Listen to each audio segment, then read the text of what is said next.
Lalu disebutkan pada Injil Markus pasal 16 ayat 11 bahwa para murid mereka mendengarnya bahwa Yesus damai besertanya masih hidup dari dia, Maria Magdalena, tapi mereka tidak percaya. Anda tahu orang Yahudi, kebiasaan mereka adalah melontarkan pertanyaan, menyulitkan pembawa pesan. Al-Quran bilang, Alkitab bilang bahwa banyak pertanyaan dilimpahkan pada Yesus damai besertanya dan mereka menyulitkannya. Dan mereka mengganggunya, mencoba menjebak Yesus damai besertanya.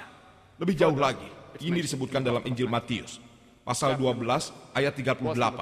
Orang Yahudi pernah datang pada Yesus damai besertanya dan bilang, Guru, Robbi, artinya Tuhan, kami ingin melihat tanda darimu. Berilah tanda sebuah mukjizat. Mukjizat. Segala firman Tuhan yang pernah didengar oleh Yesus tidaklah cukup untuk meyakinkan orang Yahudi. Mereka berkata, beri kami tanda, beri kami mukjizat. Mungkin seperti terbang di udara, seperti berjalan di air, seperti berjalan di atas batu bara terbakar. Mereka menuntut mukjizat. Tanda di sini bukan berarti tanda di tiang lampu, seperti rambu di jalan. Bukan tanda seperti itu. Itu jelas-jelas berarti mukjizat. Bila mana Anda membaca lebih jelas lagi, itu berarti tanda yang ajaib. Lalu apa jawab Yesus damai besertanya? Apa jawabannya?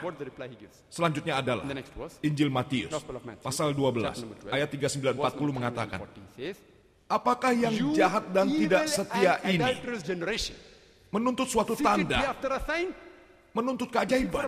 Tak ada tanda yang akan diberikan padamu selain tanda Yunus. Sebab seperti Yunus tinggal dalam perut ikan paus 3 hari 3 malam, begitu juga anak manusia 3 hari 3 malam akan tinggal dalam rahim ibunya.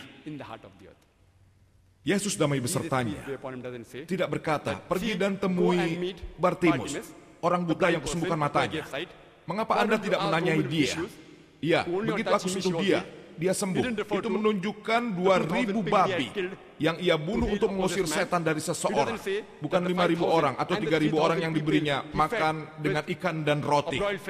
Dia berkata, tidak ada tanda untukmu selain Yunus.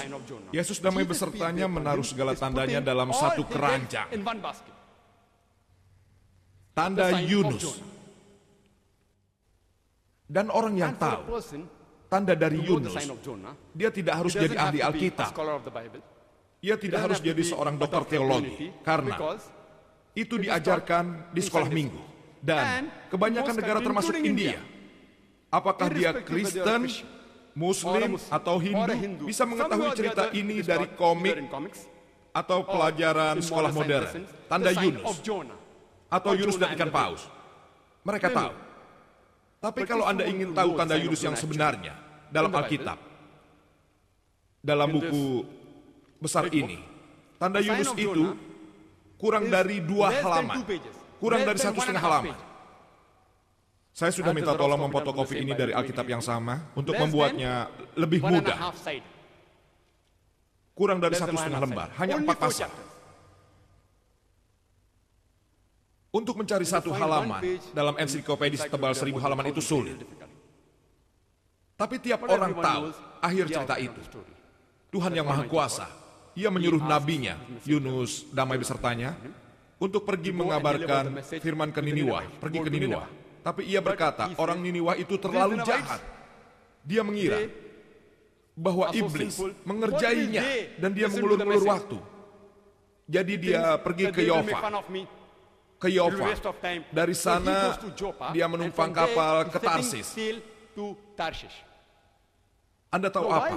Lalu ada badai besar dan sebuah tahayul yang dipercayai pelaut masa itu, bahwa kalau ada badai di laut itu karena ada seseorang yang tidak mematuhi tuannya.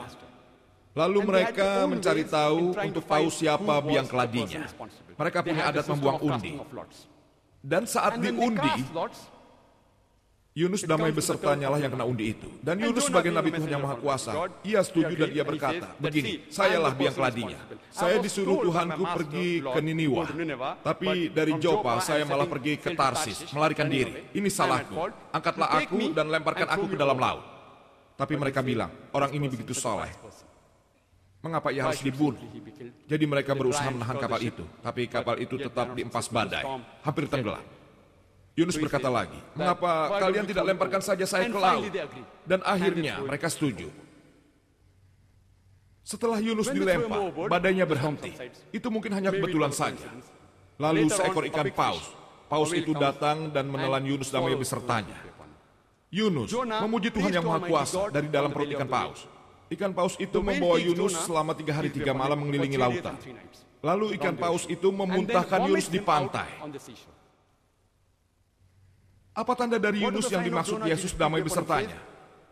Bahwa tidak ada tanda yang akan diberikan padamu selain tanda Nabi Yunus. Karena seperti Yunus 3 hari 3 malam dalam perut ikan paus, begitu juga anak manusia berada 3 hari 3 malam dalam rahim ibunya. 3 hari 3 malam. Sekarang saya ingin menanyakan sesuatu. Saat Yunus dilempar keluar kapal, apakah dia mati atau hidup? Sebelum Anda menjawab, biar saya jelaskan pada Anda. Yunus mengaku, ia bilang saya biang keladinya, sayalah yang bertanggung jawab. Lemparkan saja saya. Biasanya ada yang memegang kakinya, ada yang memegang tangannya, lehernya. Tapi karena dia menawarkan diri, maka mereka tidak melakukan itu semua. Jadi mereka melemparkannya di luar kapal. Itu yang mereka lakukan pada Yunus. Apakah Yunus mati atau hidup? Hidup. Ikan itu datang dan menelannya. Apakah dia mati atau hidup? Hidup. Ia berdoa pada Allah yang Maha Kuasa dari dalam perut ikan paus. Apakah ia hidup atau mati? Apakah orang mati bisa berdoa? Hidup. Ikan paus membawa Yunus 3 hari 3 malam di lautan. Mati atau hidup? Hidup. Ikan paus itu memuntahkannya di pesisir pantai. Ia mati atau hidup? Hidup, hidup, hidup, hidup, hidup. Saat seseorang dilempar dari laut yang sedang bergelora, dia bisa mati. Kalau dia mati tidak ada mukjizat. Kalau dia hidup, baru ada mukjizat. Paus itu datang dan menelannya. Dia bisa mati. Dia tidak mati. 3 hari 3 malam dalam panas dan sesak napas dalam perut ikan paus. Anda bisa mati. Dia tidak mati. Itu mukjizat. Itu mukjizat dari mukjizat dan mukjizat. Mukjizat dari mukjizat dari mukjizat. Yesus berkata, damai besertanya, seperti Yunus, 3 hari 3 malam, begitu juga anak manusia 3 hari 3 malam, seperti Yunus. 3 hari 3 malam dalam perut ikan paus, begitu juga anak manusia 3 hari 3 malam dalam perut bumi. Yunus waktu itu masih hidup.